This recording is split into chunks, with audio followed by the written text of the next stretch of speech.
Bonjour tout le monde! Contente de vous montrer cette façon de présenter une pizza maison là, que vous allez faire chez vous. On commence la présentation. Pour commencer, vous prenez votre fromage Philadelphia. Je vais enlever mes petites garnitures. Vous en mettez seulement dans le centre. Vous faites un petit rond ici de fromage Philadelphia parce que ce centre-là, on n'y mettra pas rien de condiment. Puis la croûte deviendrait sèche. Fait que tant qu'à faire. Ça, c'est pas compliqué. Puis mettez-en un petit peu parce que d'en prendre. Peut-être que vous seriez obligé d'en mettre moins si vous avez une croûte mince, là, mais c'est à vous de juger. Oups. OK, on a fait notre contour. Juste ici. Fait que là, vous envisagez, vous au-dessus de mettre vos choses juste alentour. Là, on va prendre nos petites saucisses, on va en mettre un petit peu partout. On met notre viande en premier parce que c'est elle qui va toucher à la chaleur du dessous en premier.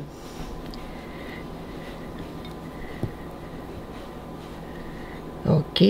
Bon, on a mis notre saucisse.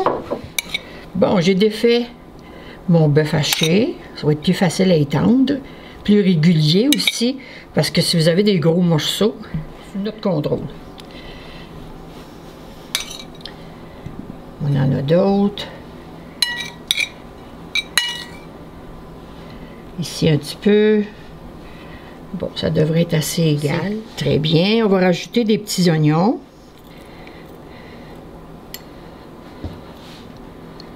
J'ai pris des oignons rouges. C'est à peu près la moitié d'un oignon.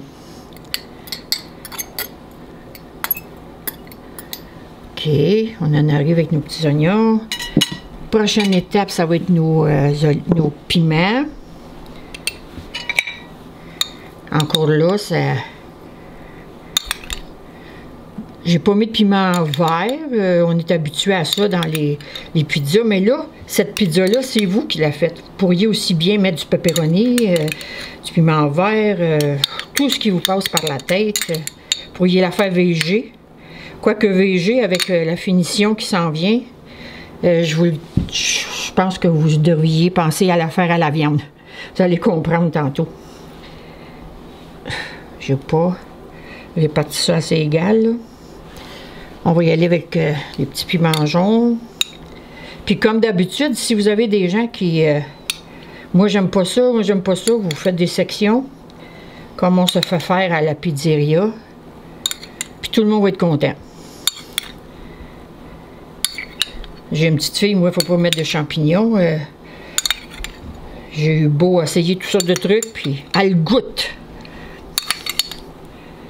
Bon, ça comme ça. On va mettre un petit peu d'olive noire.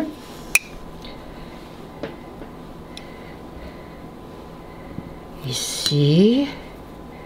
Encore réparti tout le tour.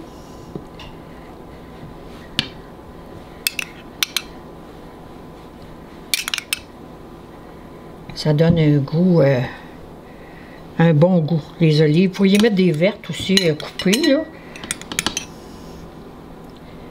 Mais comme on dit tout le temps, l'œil mange en premier. On va finir avec notre fromage râpé. Vous pourriez mettre à ce moment-là le fromage que vous aimez. Mais le mozzarella, lui, il a la particularité de, à la chaleur, de pas trop fondre, de devenir ferme quand même. Puis c'est à votre goût rendu là. On commence à avoir en épaisseur, là. Bon, je reviens avec une autre petite tournée.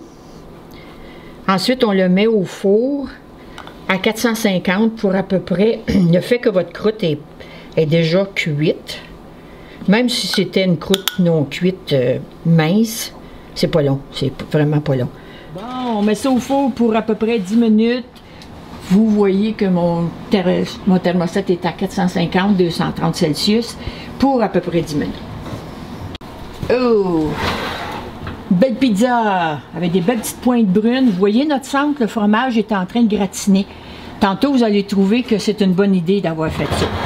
On s'en va sur notre table. Bon, on installe notre pizza pour la consommation.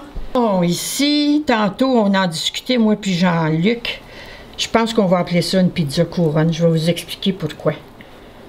Regardez bien ce que j'ai préparé pour mettre au centre. Vous allez, je vais vous expliquer tantôt comment on fait ça. Vous allez introduire votre couronne. C'est plus beau que fleuri. Tu avais raison, Jean-Luc. On va introduire la couronne ici. Et pour finir, c'est là que vous allez épater vos invités. Vous prenez votre salade, puis vous remplissez votre nez. Ça fait un effet incroyable. Puis tout le monde a hâte d'en manger. Fait que voyez-vous pourquoi on a mis du fromage dans le centre quand vous allez faire votre service. Puis quand vous allez arriver à la fin, bien, ça ne sera pas rien que de la croûte. Ça va être de la croûte avec du fromage. Puis c'est très bon.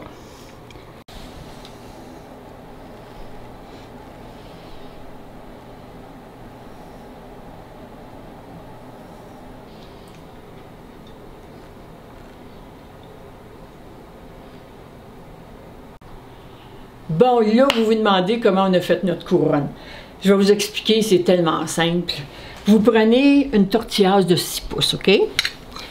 La pliez en deux, puis vous y faites toutes des petites pointes de couronne, comme on dirait, là.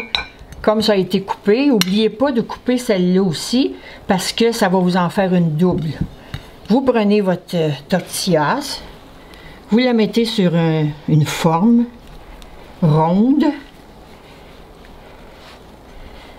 Puis ça, là, à peu près en 3 heures, vous allez avoir la rigidité qu'on a ici. C'est pas plus compliqué que ça. Fait que quand vous commencez à préparer vos ingrédients pour faire votre petite pizza, commencez ça, elle va être prête quand vous allez être prête pour faire le service. Fait que c'était notre petite couronne. Vous allez partir quand vous arrivez avec vos invités. Prenez un petit peu de salade, vous la mettez ici. À un moment donné, vous faites votre coupeur. Puis un petit truc aussi pour servir la pizza, c'est avec un ciseau. Il y a des ciseaux que vous appelez des ciseaux de cuisine. Fait que là, vous arrivez, vous faites une belle petite pointe que vous allez chercher. Vous irez chercher votre centre après. OK? Tiens, je vais prendre la salade qui est ici.